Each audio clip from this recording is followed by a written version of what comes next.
galera, Ryo aqui, mais um dia, mais um vídeo, dessa vez falando de Bleach, em especial da luta envolvendo Kyoraku Shunsui contra Liche e Barou. E também temos a Nanao-chan usando a Zanpakuton pela primeira vez. Isso e muito mais será explicado nesse vídeo, pelo menos eu vou tentar, né?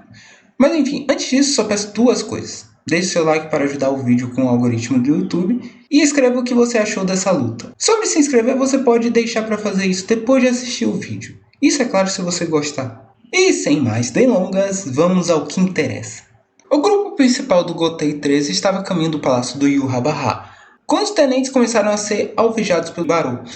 O Quincy, que ao invés de usar arco e flecha, ele usa uma arma de fogo. E ele estava snipando uma galera, quando o Shunsui decidiu parar ele antes de todo mundo ser escalado para o Vasco. E no começo tive dificuldade para entender a Shikai dele, mas acho que saquei. A Shikai dele permite transformar brincadeiras de criança em realidade. E a brincadeira da vez é pega-pega. Ele usa um nome, mas é pega-pega. O que importa é isso. Essa habilidade tem 3 condições para ser usada. O inimigo deve estar visível. Se o inimigo vê ele enquanto ele se mexe, o Shunsui perde. E por último, se o Shunsui tocar o inimigo, ele ganha. Vocês sabem, pega-pega. Tirando a parte de dar uma espadada no amiguinho. A parte mais confusa da Shikai dele, e a Shikai dele é a parte mais simples de explicar, é a segunda condição da técnica. Se ele não for visto enquanto anda, o que acontece é o seguinte. Segundo o próprio Shunsui, aqueles que lutam com a Reiatsu usam a visão dos olhos. E também usam a visão da Reiatsu, o que é chamado de Reikaku. Geralmente onde está a Reiatsu é onde está o usuário, como se fosse uma aura. Então não seria errado atacar a fonte da Reiatsu usando o Reikaku, correto? E conforme o lutador vai se acostumando com isso, ele começa a não diferenciar enxergar com sua visão normal ou enxergar com o Reikaku. O Shunsui só tira a vantagem disso fazendo um truque. Ele pega a Reiatsu dele e congela em uma posição que ele estava antes. Dessa forma fica parecendo que o inimigo atacou ele, quando na verdade ele não está sendo visto com a visão de Reikaku. Como se fosse uma sombra, uma imagem que ele deixou para enganar o inimigo. E assim ele cumpre com a segunda condição, ele não está sendo observado enquanto anda. Roubado? Rapaz, nem começou a ser roubado ainda. A bancada dele é ainda mais roubada. Apesar do poder desse capitão ser ridículo, o Liche representa a letra X de Eixo X. O poder dele faz com que ele sempre acerte o tiro, perfurando tudo. Então fica o poder de acertar tudo que mira, contra o poder de criar uma imagem falsa, uma sombra com o Reiatsu. Se você acha que estes dois poderes já são brokens, não se preocupe, o negócio aumenta muito. Shunsui cria múltiplas imagens dele mesmo, confundindo o Quincy. E daí ele consegue desferir um golpe contra ele. E aí o Barou ativa o seu Vostendish. Seu poder permite que depois de abrir seu olho, ele se torne intangível.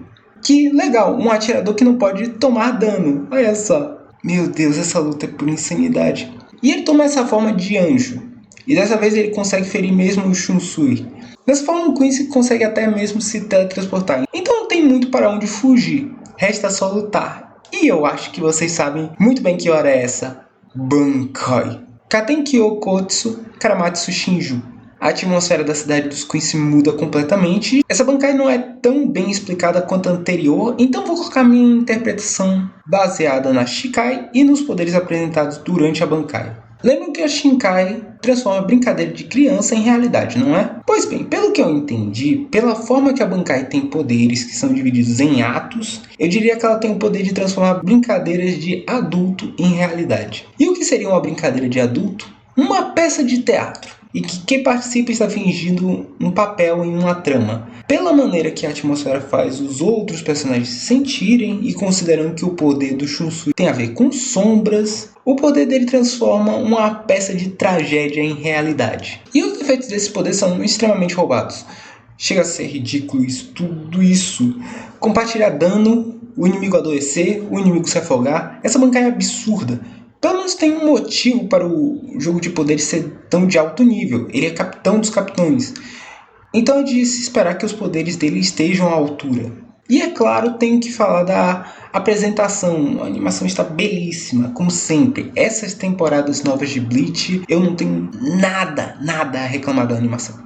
Pelo menos não até agora. E falando em beleza, eu não assisti o filler das Zanpakuto, eu geralmente não gosto de filler. Então não sei se ela parece, mas rapaz, que Zanpakuto linda, hein? Enfim, terminando meu momento de gadar waifu, quando a gente menos espera, o capitão leva um golpe bem no meio do bucho. Barou então apresenta uma segunda forma, de Fênix. E agora ele não pode ser morto por absolutamente nada. Pelo menos era isso que parecia. Mas calma que eu vou explicar. E aí o que aparece para ser a solução da luta é a Nanao-chan, a tenente do Shunsui. Quando ele estava prestes a desistir da vida, ela o acorda e pede para que ele entregue a sua Zanpakuto. E eles fogem do Barou usando o poder de se esconder na sombra. É explicado para a gente o passado do Shunsui e da Nanao. O Shunsui é na verdade o tio dela. E a pedido da mãe da Nanao, ela escondeu a Zanpakuto dela. A família Izzy, de onde vem a Nanao, tem uma condição estranha, uma maldição. Só nascem mulheres nessa família e todo homem que casa com uma das moças de lá acaba morrendo. Depois da morte de seu marido, a mãe da Nanao decide que não queria que essa maldição fosse para sua filha. E foi assim que ela morreu. A família Izzy tem uma outra característica. Ela é uma família de sacerdotisas, que não são capazes de criar sua própria Zanpakuto. Mas elas têm uma espada especial que é herdada de geração em geração para uso em rituais. A espada sagrada Hakyoken. Acreditando que a espada é amaldiçoada, ela confia a espada a Shunsui, que esconde o objeto nas sombras. Ele conta que Ohana, que é essa forma da Zanpakuto dela, criou Okyo para esconder a espada. Então seria o porquê do Shunsui ter duas lâminas. Pelo menos foi isso que deu a entender. Isso também explica porque o design do rosto da Ohana e Okyo são complementares. A única parte tampada na cara da Ohana é a única coberta por Okyo, uma complementando a outra. Mas enfim, a mãe da Nanao foi de arrasto por ter descobrido com a tradição e ter sumido com a espada, e não revelar onde estava. Shunsui então carrega o peso da morte do irmão e da cunhada, e protegendo a sobrinha da maldição. E aí a gente tem o porquê do design dele, esse kimono florido que ele usa como lembrança da cunhada, que era um membro muito importante da família dele. E esses dois palitinhos que representam ela e o irmão, o azul, ela tinha dado para o irmão que veio a falecer. Mas finalmente vamos o desenrolar da batalha. A espada sagrada Hakyoken, uma espada capaz de matar deuses. A Nanao faz a decisão dela de entrar para o combate, pagando o preço de aceitar a maldição da família para poder derrotar o inimigo. A ave fênix tem um poder de criar luz em todo lugar. E ela emerge da mais minúscula sombra do bico. Mano, essa cena é muito boa. Ela conseguiu ferir a galinha, então já temos um progresso, né? Nada conseguia tocar nele, mas essa espada consegue. Mas, infelizmente, ela só conseguiu arrancar o braço. E a galinha decidiu mandar logo um sol pra cima dela. Sobre a Nanao-chan, mas como ela virou Shinigami se ela não consegue usar uma Zanpakuto? Ela não tem uma Shikai, ela não tem uma Bankai. É porque ela é muito hábil em usar Kido. Por causa do talento dela com Kido, ela acabou entrando na divisão mais cedo. E quando ela viu que ela tinha entrado na divisão 8, e ela viu o capitão pela primeira vez, ela viu o kimono, ela reconheceu ele como o homem que a mãe dela confiou a Zanpakuto. Inclusive conseguiu entrar bem cedo. Ela pensou que ela ia entrar no esquadrão que é formado em Kido, mas ela acabou entrando no esquadrão do Shunsui. E eu devo dizer que ela é bem habilidosa em Kido. Ela conseguiu parar o braço direito do Yūhabaha. Então não é qualquer coisa. Mas apesar de ser muito boa em usar Kidos, ela se sentiu realmente ameaçada pela Fênix mandando um ataque nela. E aí que entra o capitão para apoiar ela no momento que ela está precisando, mostrando que ela não está sozinha para esse combate. Shunsui se junta a Nanao segurando ela para usarem a espada divina Hakyoken, compartilhando o peso da maldição da família Izzy, da tragédia dos seus entes queridos. Mas aí o Barou manda a trombeta do juízo final. Eu não tô brincando. A porra do Quincy parece um anjo, fala que aplica a justiça divina. Isso aí fica parecendo o quê?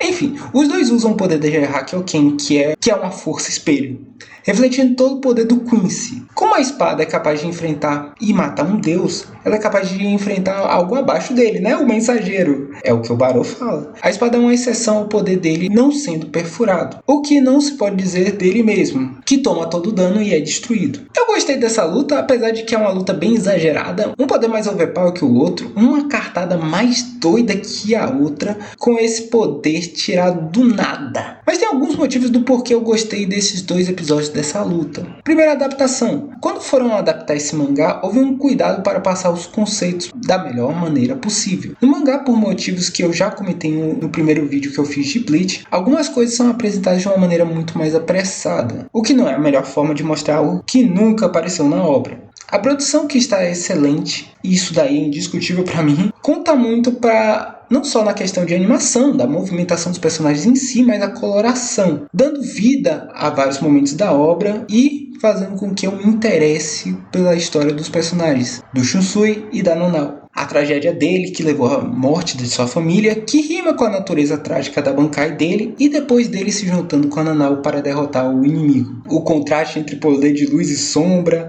Eu gostei dessas ideias que o Kubo apresentou. E no final, para mim, tudo isso colou. Faz sentido para o combate. E eu só segui a história.